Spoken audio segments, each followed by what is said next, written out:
Welcome to the Suncoast Spotlight webinar, streaming on YouTube and Facebook. Today we're shining the spotlight on how to create resumes, cover letters, and reels that get you noticed. Learn from industry professionals as they give insights on how to stand out in this competitive and growing media market. They'll teach you how to play to your strengths, demonstrate your talents, giving you the confidence you'll need to land that internship or job. And now, here's Pam Giganti, award-winning journalist and host of Your South Florida on South Florida PBS.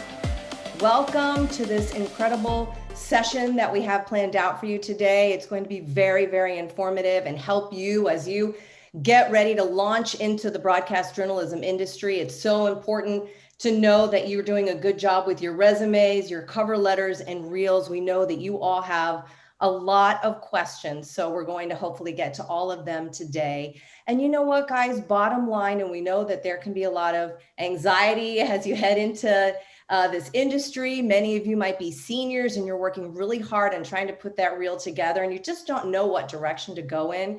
Well, I think today you're going to get a lot of great information about how to put that reel together, about the things that news directors are looking for and how to really make that impact. Because let's be frank, they are looking at a lot of reels and they are popping them in and out, and you want to make an impact. And you also want to have them to remember you. You also want them to know that you are the right person for that job, whether they're looking for an MMJ, maybe they're looking for a feature reporter, a sportscaster, whatever it might be. So we're really excited that you're here. Pat yourself on the back. Congratulations for joining us today, because that means you really care about your future. So without further ado, I'm going to talk a little bit about who I am and how I got into this industry. And then we're going to introduce the panelists as well. And they're going to tell you a little bit about themselves and their career in this industry as well. And remember, throughout all of this, you're able to ask questions, and we're going to get to as many of them as possible. So my name is Pam Giganti. I've been in the industry a long time. I know I look young, but I've been in the industry 31 years. Just kidding. But I started back when I was in college. I graduated college from the University of West Florida in Pensacola back in 1991 with a degree in communication arts and an emphasis in broadcast journalism. So clearly the industry has changed so much since that time. We are digital now, which we weren't back then.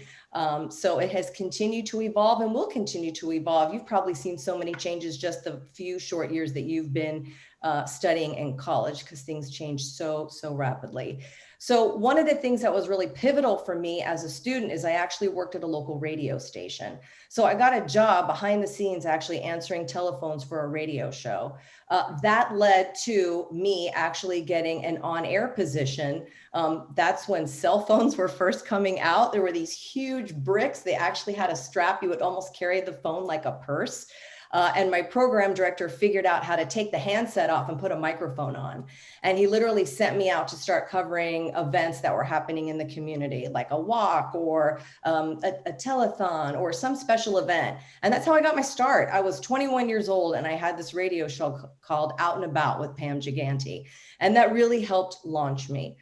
It was radio. I did want to be in television, but I was grabbing as much experience as I could because I knew that that was important. I ended up moving to San Diego and I had my reel, and my reel was really just the work that I had done in college. So it was rough to say the least, but I was really banking on my radio experience. And I ended up getting a job out there at an AM FM radio station called KKLQ. And at that time, and I was able to kind of take advantage of the opportunity, is that the first Gulf War had started and this station was doing reports every hour on the hour. So they hired me for that. And I literally went out and started doing reports as a radio reporter and really got my feet wet doing that. And looking back, it was such a great experience because in radio, you don't have the advantage of video to tell your story. So you have to be very colorful in your language and become a really good storyteller. So I worked as a radio reporter, I worked as a traffic reporter, ended up moving to South Florida and just used a contact that I knew somebody at WSVN.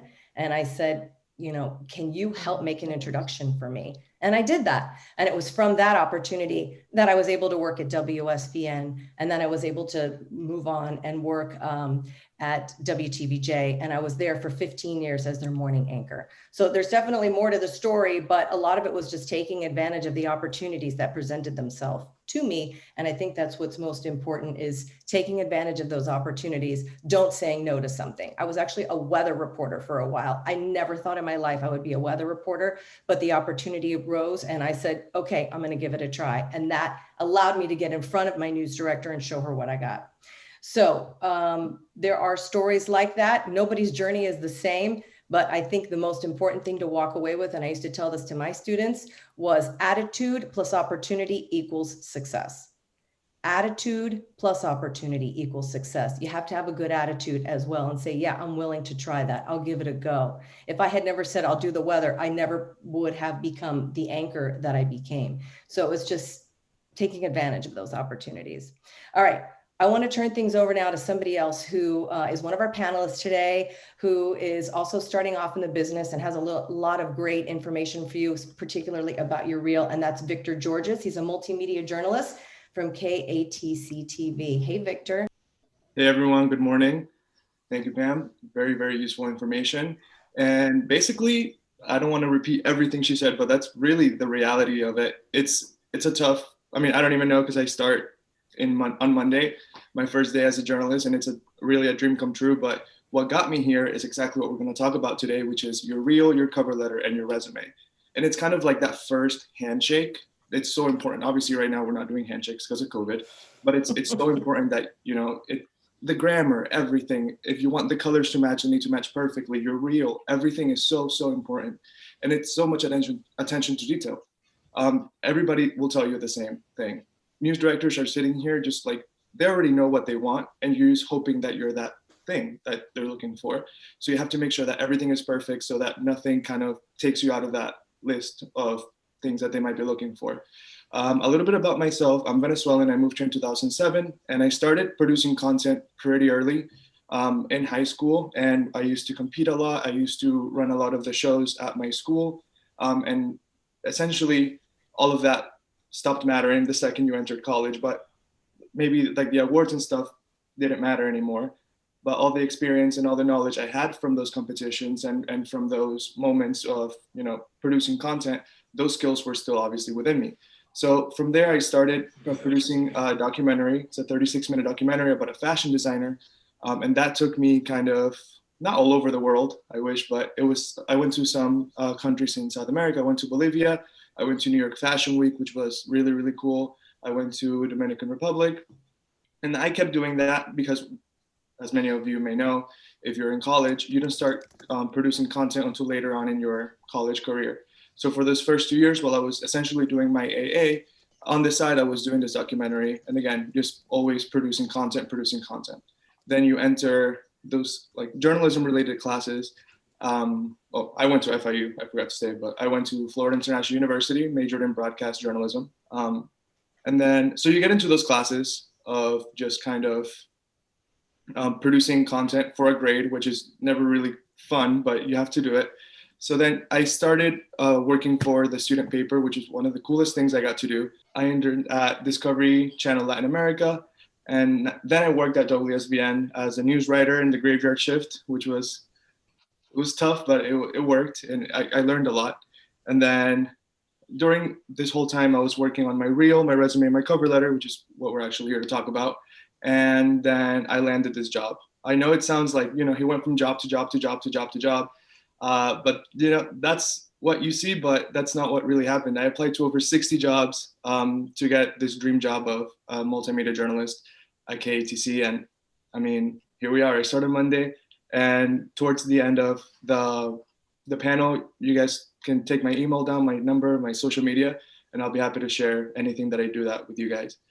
And then I'll pass it over to you, Pam. All right, George, thank you. Victor, thank you so much. And now I'd like to introduce Craig Stevens. Craig is our moderator for today. a little hangover from 2020, 2021, a few technical difficulties, but Craig, we're so happy that we finally have you. And I'm going to turn the moderator duties back over to you. Great to see you. Thank you, Pam, for getting us started. An old friend and always good to see you. Ken Bennett is here with us also. He's going to be fielding some questions, a veteran of the television news industry, both working for many years in newsrooms and at the academic end of things as well. Ken, good morning. Good to have you. Tell us a little bit about you as we get started. Thank you, Craig. You may have heard the expression, life is short, eat dessert first. So rather than review my entire history, which dates back 61 years, I started in broadcasting at the age of 14 or so, I want to talk to you about some concepts that you'll see as we field questions and look at all the elements for cover letters and resumes. You'll have some of these things in the back of your mind. So first of all, I had 3 careers: broadcast journalism, then media news consulting, and then teaching at the college level. I'm now retired, but I'm still mentoring hundreds, if not thousands, of former students and colleagues and people that I met at stations along the way. So I want to give you some bullet points.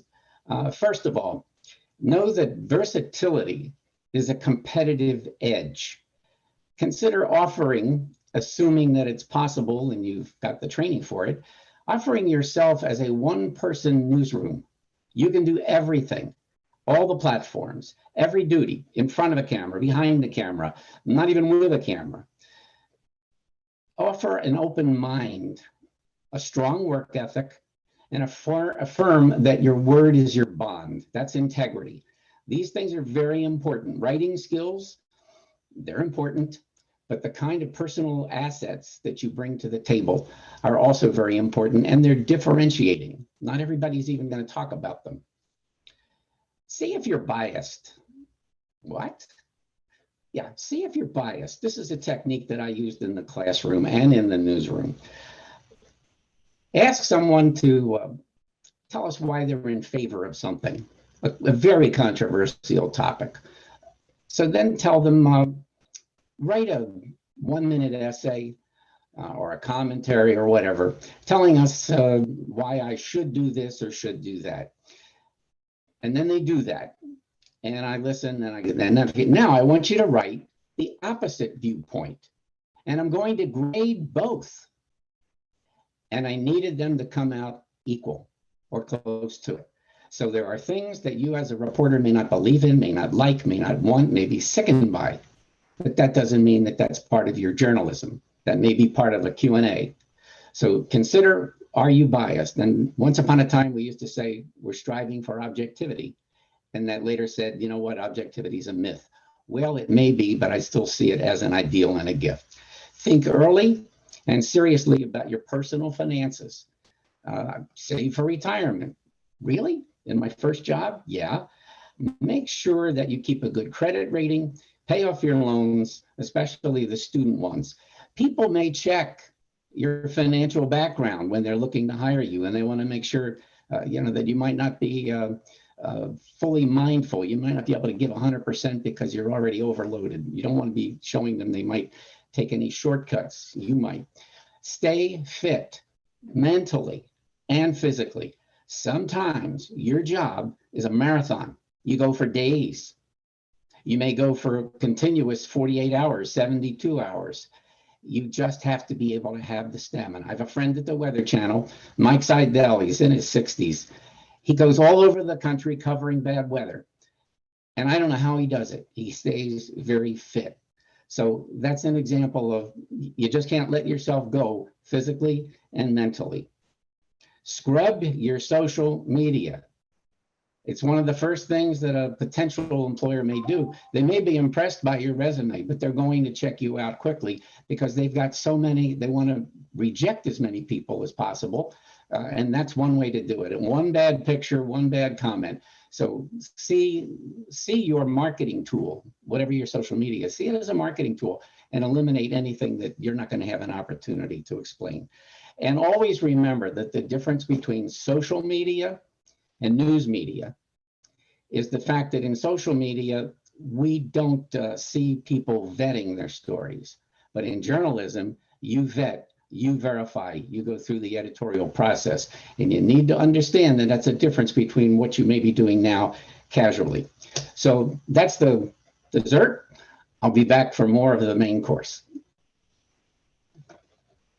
Thanks, Ken, so much, very much. Some really important points there, and we can explore some of those as we move forward. I really want to dive right into the first part of this, cover letters and resumes, because it's a very important part, obviously. You know, it's your introduction in some cases, before they ever click the link to watch your work and to see all that great stuff you've done in school, and perhaps you've had other means to create a resume reel. Before they see the reel, they want to know a little bit about you, and they're important. And I'd say this, our objective, and I think Pam probably talked about this earlier, was to explore some of the techniques that will help you in that regard, but also some of the pratfalls, things you want to avoid to not make the mistake, to not get them to watch you reel.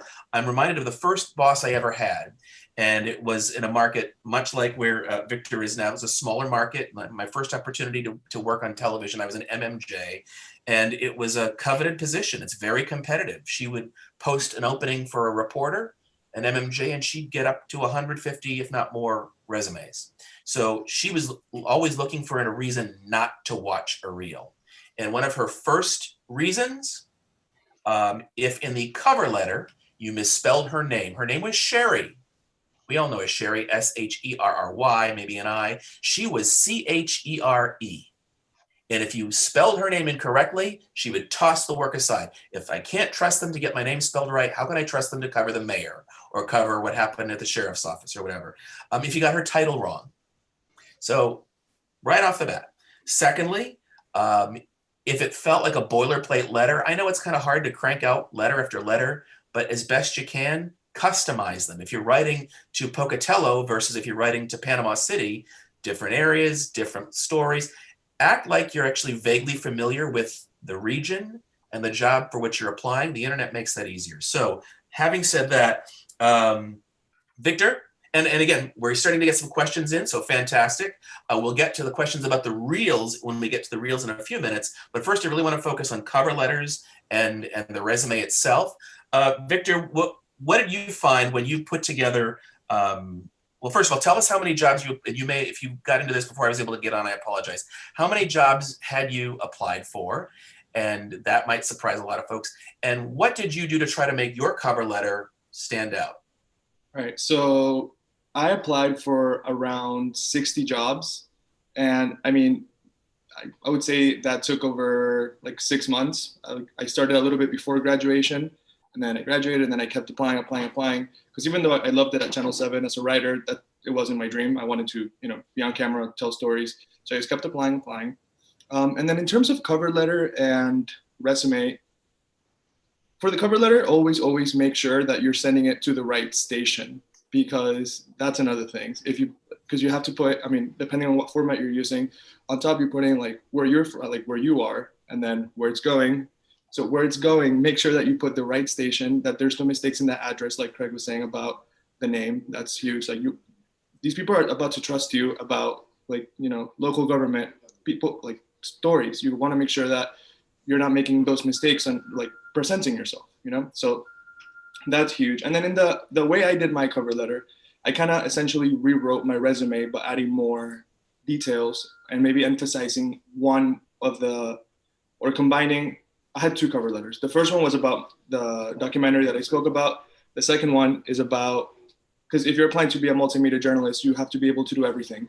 So I combined my experience at Discovery Channel at CNN. So Discovery Channel, obviously scripted content, a lot of editing, a lot of, like graphics and music, and it's more like entertainment. And then I worked at CNN, which is the complete opposite. So then that was my cover. That's how I presented myself. I can do both. I know how to entertain. I know how to tell the news. So that's my 2 cents on that. Make sure that you're taking the thing that you're the proudest of in your resume and expanding on that in your cover letter. That's the technique that worked for me. All right, Victor, thank you. What about the idea of references? Sometimes, because as Pam and I know you've seen, and Ken, you've been on the receiving end of it, when folks will send material, and I think maybe because they've seen it somewhere, they'll go with references available upon request. Ken, if you ever got that, what was your view if you got a, with all due respect, because we've all been a 22-year-old kid getting out of school, but if you, from the 22-year-old looking to start out and you get the cover letter and the resume, and you're going to watch the reel in a minute, references available upon request. Thumbs up, thumbs down, Ken. It's a pain in the somewhere, because you're wasting my time. Now you're asking me to go do something else, ask you for more. No. And so give me your references and give me the information that I need to check them out. The phone call, the email, whatever. Give me a little information on what it is they know about you. Was it a teacher who supervised your capstone project, et cetera, et cetera. But save me time. Imagine that your resume is one of 200. And they're going to watch it or look at the cover letter only until they're bored by it. And that can happen in the first sentence. But they're always going to look to just see, are you writing in an interesting way? Your cover letter should be one of the best things you've ever written. And I would always subject it to the review by teachers and people who've supervised you in internships and other kinds of things. Because we think of the reel, and sure, that's visual and oral, AURAL, but it's that cover letter that may be the first reason that they're either going to watch your reel or the first reason that they're not going to watch your reel. So again, make that point of saving time, give your references, and I might want to watch your reel and then I'm going to call them. So again, make sure your references know you're using them as references. I mean, it needs to be somebody who actually does know your work, not who had so many students, and especially now with remote learning, do they really know you? Would they be able to pick you out of a mugshot file? Thanks, Ken. That's exactly where I would have gone with that. Don't make, news directors are busy people. Don't make more work for them. Have the cover letter, the resume, the references. Make sure, as Ken outlined, you've asked if it's okay. And when you provide a reference, make sure you give a current phone number or a current email, because nothing's more annoying for a news director who says, oh, let me call Professor Smith, who so-and-so had, and they're no longer teaching at that school. They're at a different school now, or it's the wrong email. Then it's not a good reference. And again, it just shows poor follow through on your end. And I'd add too, because I've had calls from former students, references, and they hadn't asked my permission. Now, I wouldn't want to sandbag somebody, but ordinarily, if I know a call is coming, I have time to look up what grade they earned in the class. I can review whatever work they might have done for me and just got to get it fresh in my memory so I can answer whatever questions. If it's someone I haven't thought of, I don't remember, I'm not sure their grade, which means they might not have been a standout for me, it'll be an okay reference. They felt strongly enough to use me, but it might not be a great reference. So again, your due diligence is important there. Real quick, what about on, I think suffice it to say, 1 page for a cover letter. We don't need 4 pages of your greatest hits. Save that for the holiday card you mass produce and send out to your relatives, what you did for the last year. What about though, a lot of young people, again, I was a server at Red Lobster. I stocked shelves at J. Crew. Okay, I mean, I have my thought. Pam, I'm curious to what you guys think. I will start with you.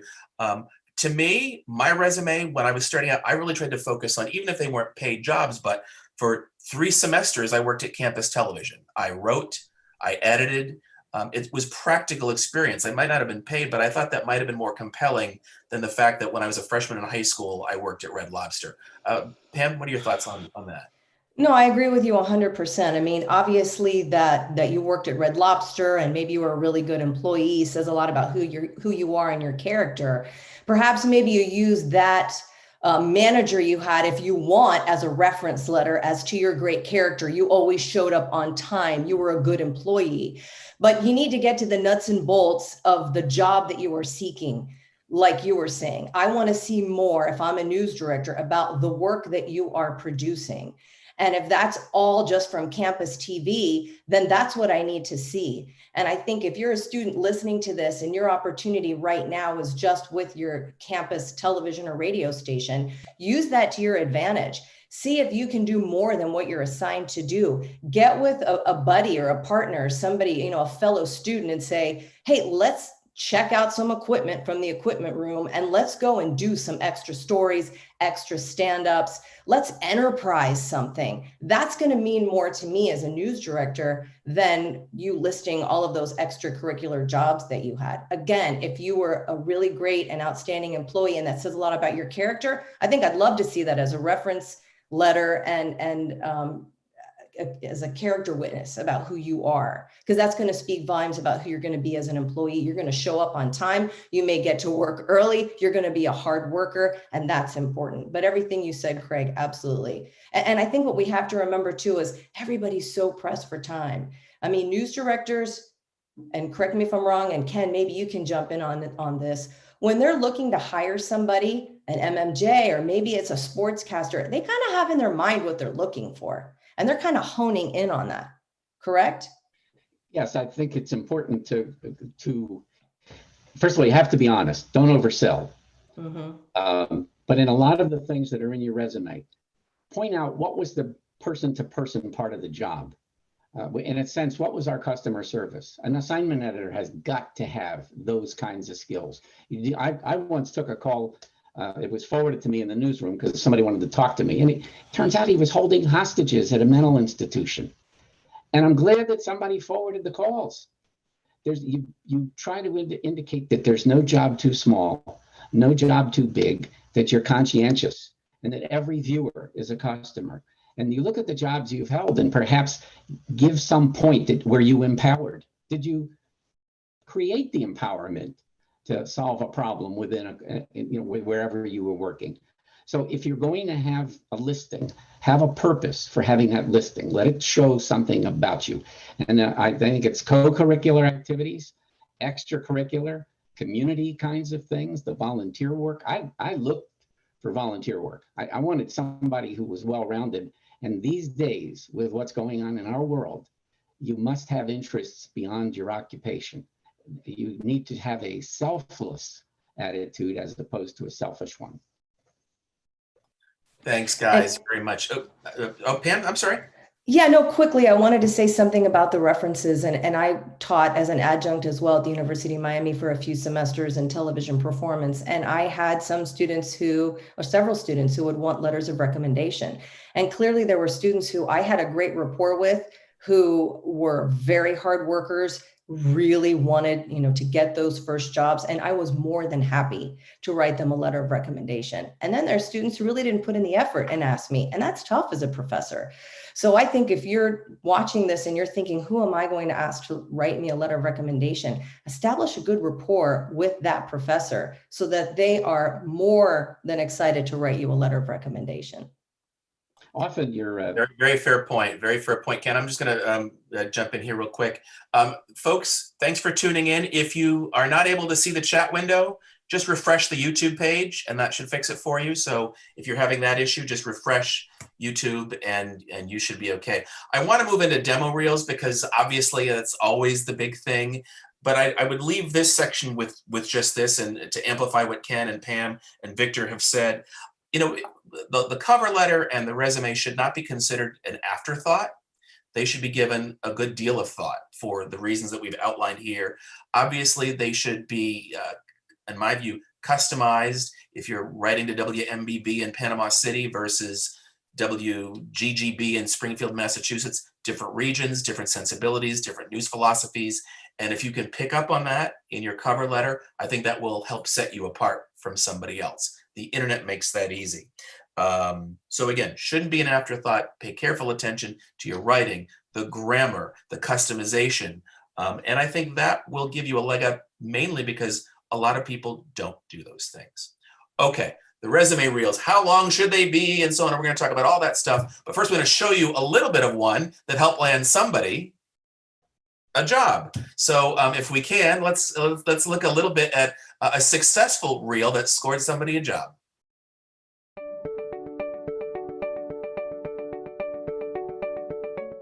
Right now we're in Miramar's Anson Park, but in approximately 5 minutes we'll be making our way down to the Miramar Town Center.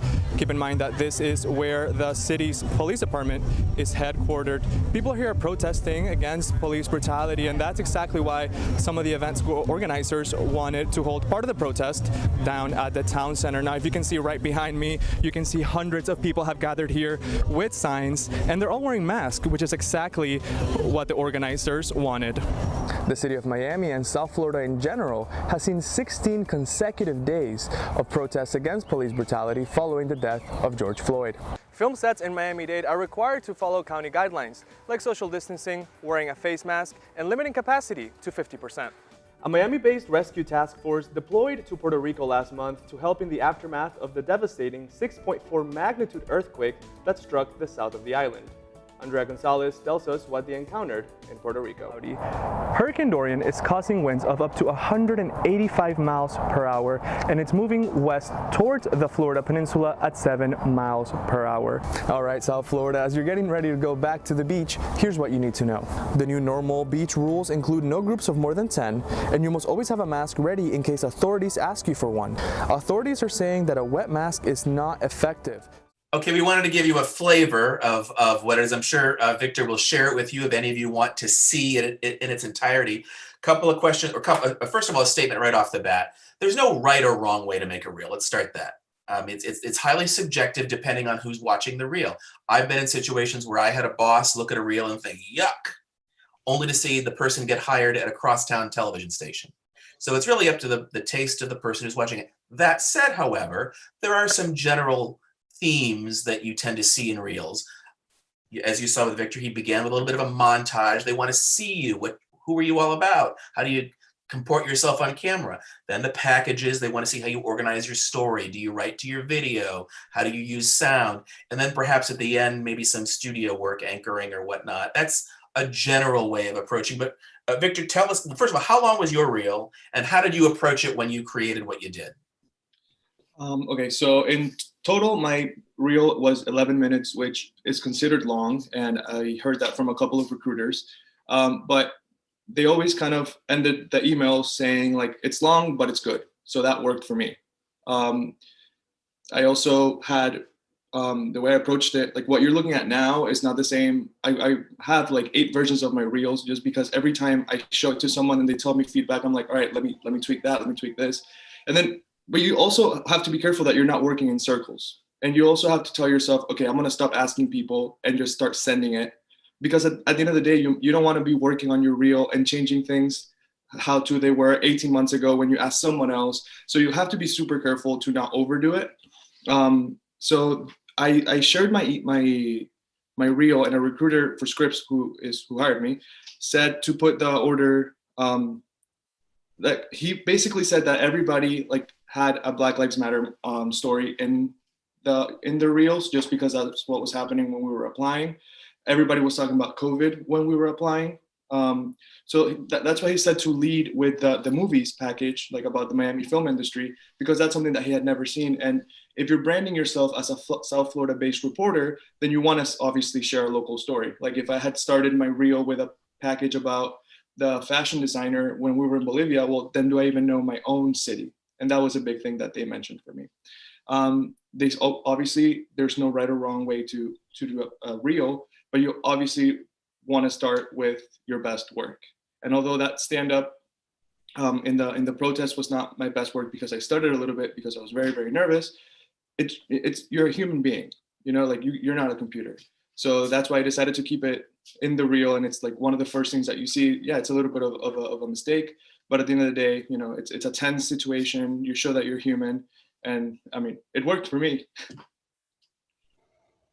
It did. Ken, what about that? Is there such a thing as too long of a reel? And I get, because that's a question we see. People want an absolute. Make it 7 minutes, 13 seconds. They make it 11 minutes. Is there a length that you think it should be, or what's your view on that? Well, a rule of thumb is that a news director or a potential person determining whether you get an internship will watch as long as it remains compelling. When it stops being compelling, that's when they pop it out. I did a couple of seminars at radio, TV news conventions with news directors as the judges. And we volunteered. We had volunteers. Students submitted their tape, and we didn't screen them. We just popped them in, popped them out. And what we were finding, and the question I asked to the news directors was, when you've seen enough, raise your hand. Well, what surprised me was some of those hands were going up in seconds. And I would stop and say, what's the matter? I don't like how he looks. Okay, you might say that's not fair. Or I didn't like how he sounded. It wasn't compelling. So in order to be more effective, and Victor, I think you have great potential because we've watched enough to see that you're there. The question is, would they get past? Some people will put their best story last. They thought they were building. You can't build. You have to start with your strength. So the first thing on there should work. And then you said something with the feedback you know about the BLM versus COVID versus a people story. I'm looking for a reporter who can take the same story everybody else does and do it better. So I would say, give me a BLM story that has a people angle in it, either from a cop's point of view or a Black person who's been stopped, or a kid that's afraid of police, or a kid that likes police. And the COVID story, the same kind of thing. We see the frustrations, but you find somebody that has a more compelling story. So I wouldn't rule out doing something very contemporary and just showing that you did a better job. You were creative. You found out that you did some research, and you just found out the right elements to make it. You're exhibiting your compassion. At the same time, you're illustrating the depths of the problems and the difficulties in overcoming these things. I would just challenge you. And I think one of the things that will happen in Lafayette, you're going to be mentored. You're going to have a news director because he was smart enough to recognize you've got the basic talent, and they're going to work with you. So I think there's enough there to work with. The question again is getting past that first few seconds, maybe the first 30 seconds. That might be that they didn't see the rest of your work.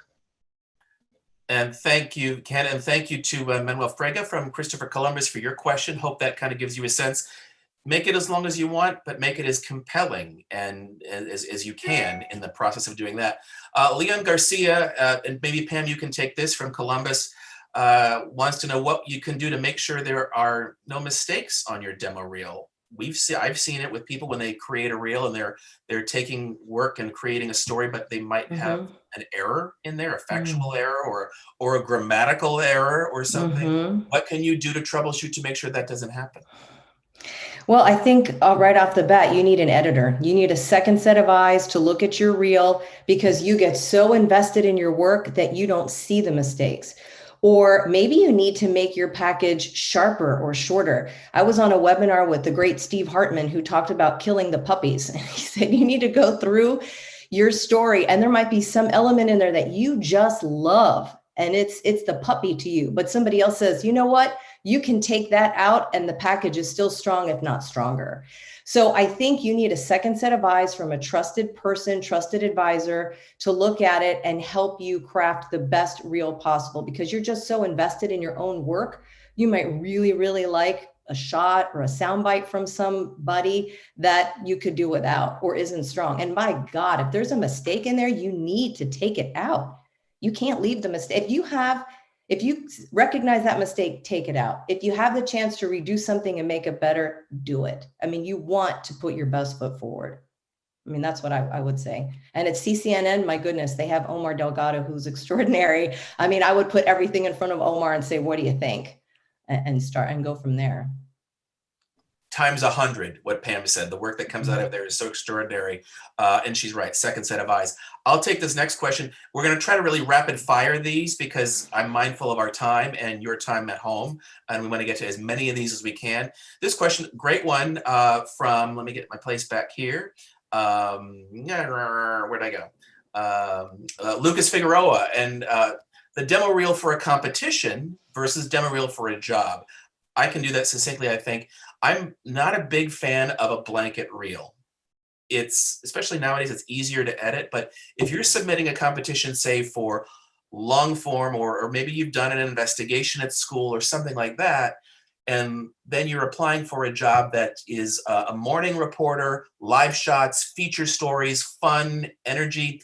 I don't see how those two reels would really work well together. I think you would have to have separate reels, one for that competition in that case, and one for that particular job. Now, if you're applying for an investigative position, maybe you can harvest some of that material you used in a competition for that. But again, you really have to be clear what the job is that you're going after, and make sure your reel caters to that. Not the job you want to have or you see yourself getting, as my first boss told me when I sent her a reel, and she liked it, obviously, she hired me, but I had other things on there, and she said, don't worry, you won't be doing any of that here. You're an MMJ and you'll be doing that. So I was fortunate in that she liked me, but it might have been a disqualifying factor that some of the material on the reel didn't apply to what I had in mind. I want to get to a few more questions here. Let's see, where'd we go here? No mistakes, competition, the tone of the reel. And I guess by tone we mean, sorry, let me make sure and recognize the person who gave me that good question here. Where are we here? Sorry about that, Anthony Martinez from Christopher Columbus. Thank you for your question. The tone, and I guess that might be along the lines of hard news, feature. I mean, I think that kind of piggybacks on what we said a second ago, but Ken, what do you think about the tone of the reel? I think the tone should vary, just as we talk about a narration varies in mood and tone depending on the words. I like to see work in my career. One of my goals, as in my reporting days, I wanted to have the lead story and I wanted to have the kicker. In other words, I wanted to have the hardest story of the day, and if possible, the softest. And in those days, we did 3 packages a day, and that was in a 30-minute newscast. But I want to see a range, and I want to be able to judge how did their voice sound when they were covering the funeral of a slain police officer and his family. How did their voice sound when a kid is getting out of the hospital after 2 years of physical therapy and now they're walking? I want to see them be able to, in words, in other words, words talk, I mean, literally and figuratively, but I want to see what words do they use and how do those words sound and what are their facial expressions in the open, the close, the bridge. I want to see that versatility. I don't think it's good to be all hard news or all features. Ultimately, like Steve Hartman, I mean, that's a dream job. I was the Yankee Traveler, did 400 episodes. But while I was doing all of those features, I was also covering hard news.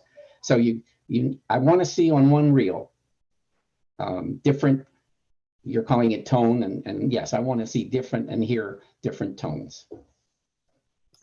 Hey, Craig, can I jump in on that real quick? I'm sorry. And I think this is something that both you and I, when we taught performance, talked about. I mean, this is so important. And when I first started anchoring at WSVN, they were fantastic and sent me to audience research and development. And I worked with an incredible anchor coach there, Nick Daly, who I still keep in touch with to this day. And the things that I learned from Nick helped me to become the anchor that I was. And you have to be, and Ken, you've said this too, you have to be real, you have to be organic, and you have to really care about the story you're talking about. If I'm talking about people who were killed, I can't say 3 people were killed today. It has to be 3 people were killed today. I mean, you have to have a different tone of voice because those people who were killed are somebody's dad or somebody's child. This is serious, and you can't read all your stories with the same tone. Tone is extraordinarily important. I should be able to close my eyes and not even look at the video, and your tone of voice really sets the stage and tells me the story. So Ken's right on with what he's saying, and it sounds easier than it is. It's sort of something you really have to practice, but you definitely have to be invested in your story. Don't just read it. You have to know the story. Don't cold read. You have to understand what it is that you're saying, and you have to care about it, and that's what's going to make the difference. Particularly important on the anchor desk, you have to connect with the material. I think a viewer can tell if you're just reading words. And we can talk more of that in a bit. I want to get to Maciel Leiva from the University of Miami. Should you include English and Spanish if you're bilingual, or English and French, or whatever you might also have? Victor, did you include both on yours? And how did you find that work for you? Actually, I've never I've made Spanish content, but not enough to put it in a reel. So my English, although I'm perfectly bilingual, I don't have any Spanish like packages or anything like that. So unfortunately for me, if I do want to eventually like go back home, work for Telemundo or whatever, I would have to go out and kind of like be a college student all over again, be 22 without a job and do it, but in Spanish. I've heard, because that was a question that I asked my mentors.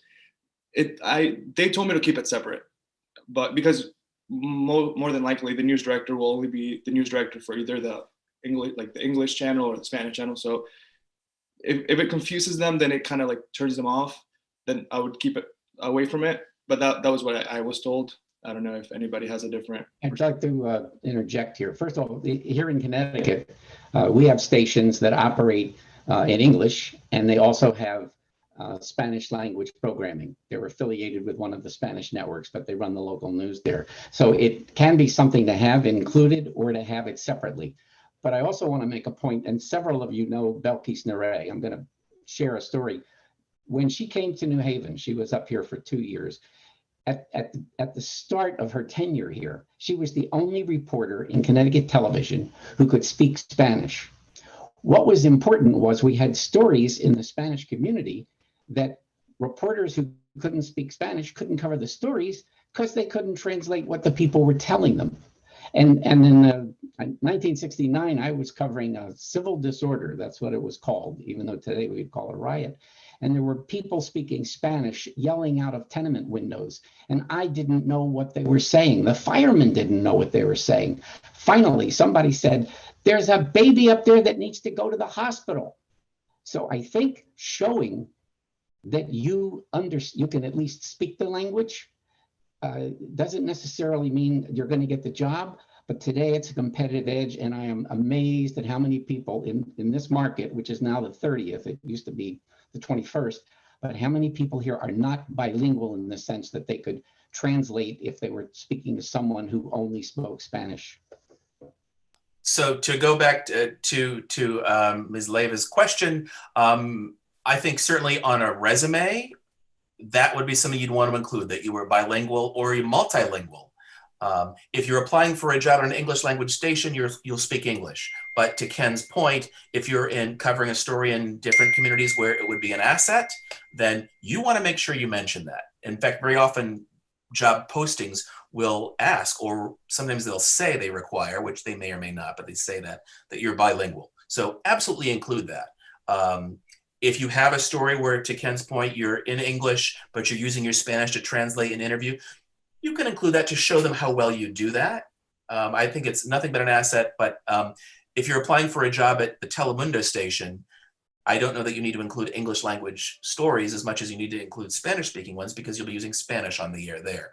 I want to move to a couple of others. This one's directed at me from Leon Garcia at Christopher Columbus. Was it difficult to become a journalist? You know, like a lot of you, I did exactly what you're doing. I took all the courses in school, newspaper, campus television, nothing like what you have at Columbus, for example.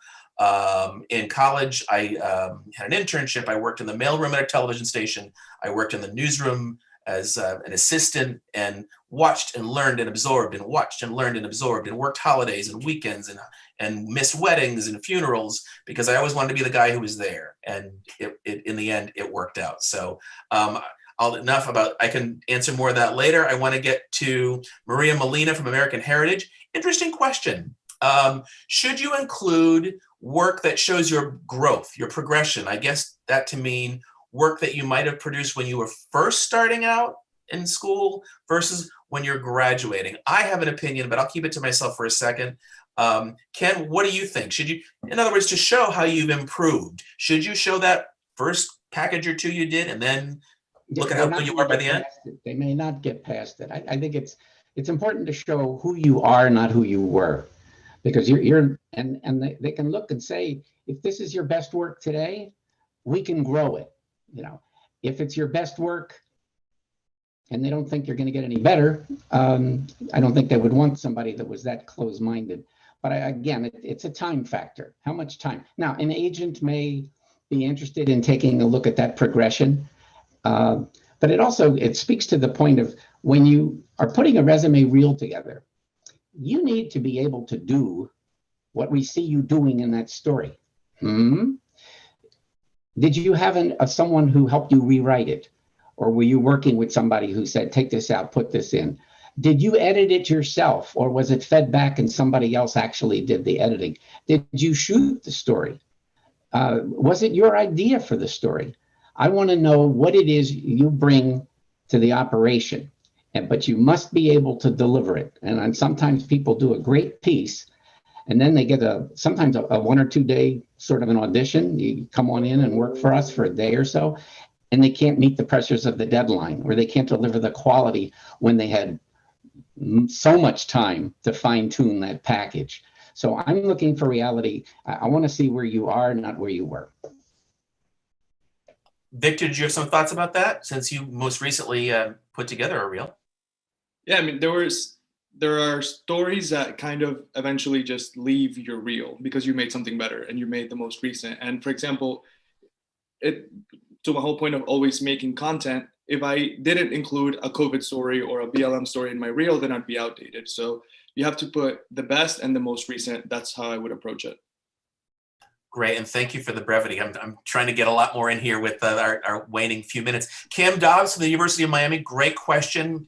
Ken, I'm going to throw this to you. Actually, I'll start with Pam because I know you probably got this in your class at TV Performance. I know I did.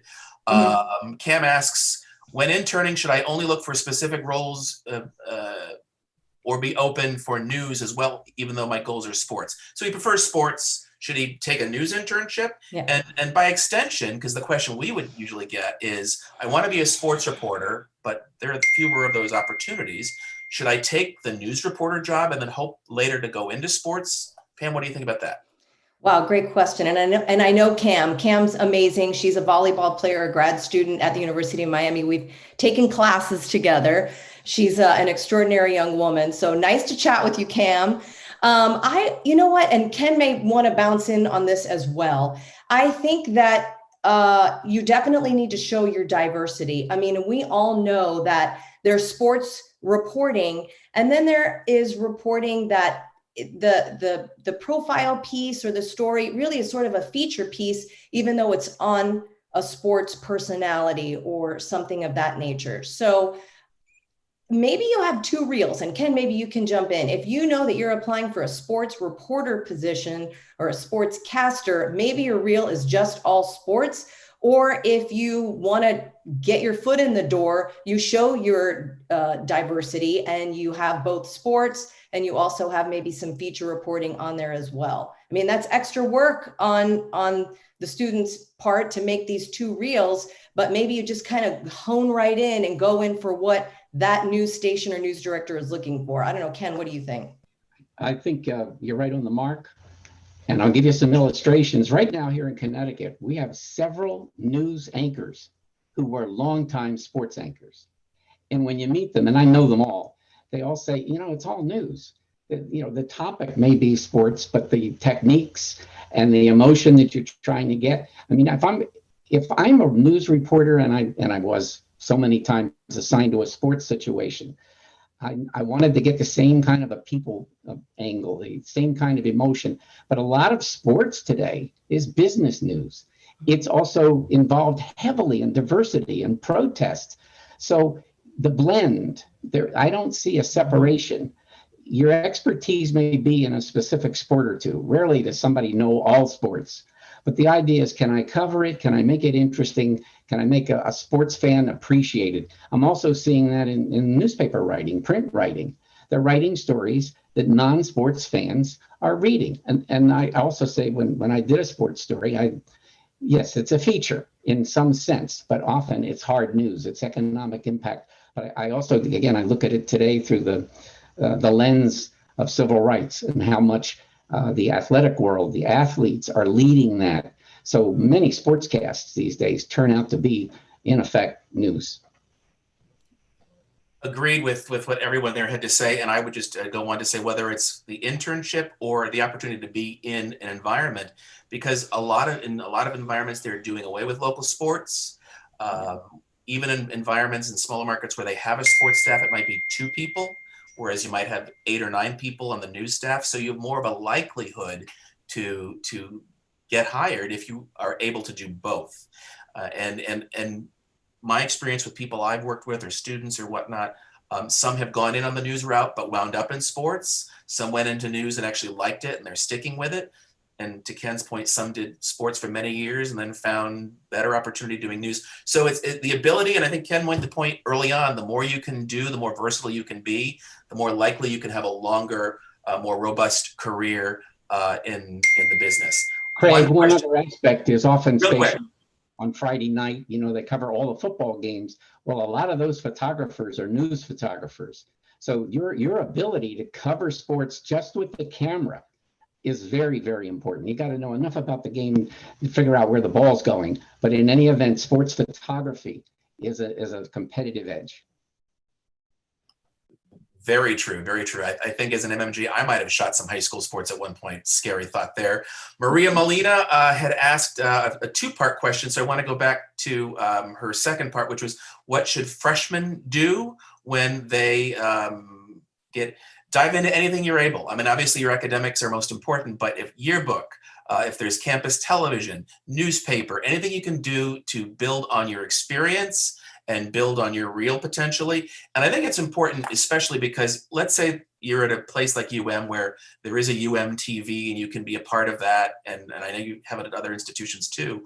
The work you crank out as a freshman or a sophomore, it's all practice, is going to be material that you will want to hide away in a safe compared to the work you do by the time you graduate. So the more you do it, the more you flex the muscle, the more you write, the more you shoot, the more you edit, the stronger you will be. So I think the earlier you can begin, the better off you will be. But dive in right away. Freshman year, don't wait. I used to weep when I'd have seniors in my class say, should I be involved with UMTV? I'm like, where have you been? You're paying a fortune to go here. Get in there and do the work and make some stuff for your reel. All right, end of spiel. I have to keep the time. So I'll start with Victor. 30 seconds or less. Your closing thoughts as we talk about resumes, cover letters, and reels. Victor, first you. Yeah, for sure. So if you can take anything from what I've said today, take this. Build yourself a little board of trustees, include one of your parents, include somebody that has no idea what news television, like how it works or anything like that, and somebody that you trust that like for everything.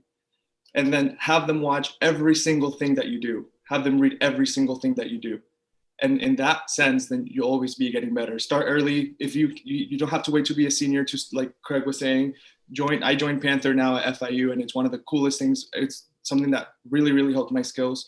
And honestly, just don't give up. It's gonna be tough. I really thought, I was like, you know what? I'll just be a barista the rest of my life. But just keep applying, keep doing it, and it's gonna happen. Victor, thanks. And real quick, if you want to share your email in case people have follow-up questions after we finish here. Yeah, absolutely. So it's my last name, first name. So Georges Victor, Jorges, Victor @gmail.com. Anything you guys need, let me know. I'll try to give you some feedback there. Awesome, Victor. Thank you. Pam, to you real quick. Yeah, I mean, just to keep it quick, look, it's like I said at the beginning, is that attitude plus opportunity equals success. Whatever you do is going to add to your skill set, and be ready to pivot at any moment. I mean, when I was at WSVN, I started as an overnight writer, 1:30 to 9:30 in the morning. It stunk. It's horrible, but I did it because I wanted to be in the business. When I got promoted to dayside writer, I was like, yeah, this is great. But I kept going, and I had the opportunity to take that on-air traffic experience that I told you about and turn it into an on-air weathercaster experience. Craig, you might remember this. Jillian Barbary was leaving, and Brian Greif, our news director, came to me and said, I just need somebody to fill in. And I was like, sure, I'll read poetry on the air. Whatever you want me to do, give me an opportunity to show you my skills. And so thank God the Weather Channel, we had cable. I watched the Weather Channel night and day. I took a meteorology course at FIU. I really thought that maybe my direction would go in weather, and I made it work for myself. And then one day somebody needed to fill in on the weekend, Saturday morning to anchor the weekend morning show. And I go, I'll do it. That changed the course of my life. So from doing weather, then to taking this opportunity, I could have said, I want to sleep in. I don't want to do it. No, but I did it. And that trajectory moved me into anchoring and reporting. So Attitude plus opportunity equals success. Remember that. Give yourself some grace while you're doing this. You're going to make a ton of mistakes, but just, pat yourself off, just shake it off and keep moving. And if you want it bad enough, you're going to make it. And Pam, is there an email you can share with us real quick for folks who might want to reach out? Sure. Yep. You could do pgiganti@miami.edu. So PGIGANTI. It looks like gigantic without a C on the end at miami.edu. Pam, thank you so much. And Ken, some quick closing thoughts from you. Don't give up. Somewhere in my basement, I'm a pack rat. There's a box of rejection letters from trying to get the first job out of college. There's probably 150 in there. And one day I'll take them out and read them. But when I have read them, it's amazing who rejected me. And I got even with some of them. But don't give up. Don't accept people telling you journalism is dead or dying, broadcast journalism. The forms change, the demands change, but the need for good people, that doesn't change. That is what we need. Be positive about your future. Some of you may need second jobs that are with the permission of your news director or the general manager. You may need a second job to supplement the starting pay, which can be rough. But where there's a will, there's a way, and you will have careers. And Craig, I think you're a good example. You've gone from MMJ in Fort Myers, I believe, to seriously a superstar in an incredibly competitive market. You have survived ownership changes and all the network stuff and so much. And it's because, number one, you're a good person, but I really do believe that grounding you got. Your first job is not the one you will retire from. I will bet the farm on that. Ken, thank you for the very kind words. And yes, that's real quick the point I would make in my closing remarks. Ken, an email for folks who might want to reach out to you real quick? Yeah, my preference would be to reach me on Facebook Messenger because my emails are just too many of them. But on Facebook, facebook.com/KENNVENIT. Or you can just do a search for Ken, KENNVENIT, and up will come Facebook and everything else. But I'm very good with Facebook Messenger, and since I'm still getting used to the replacement for my flip phone, I find the Messenger works better than email. And I'll vouch for that. He's very good on Facebook Messenger.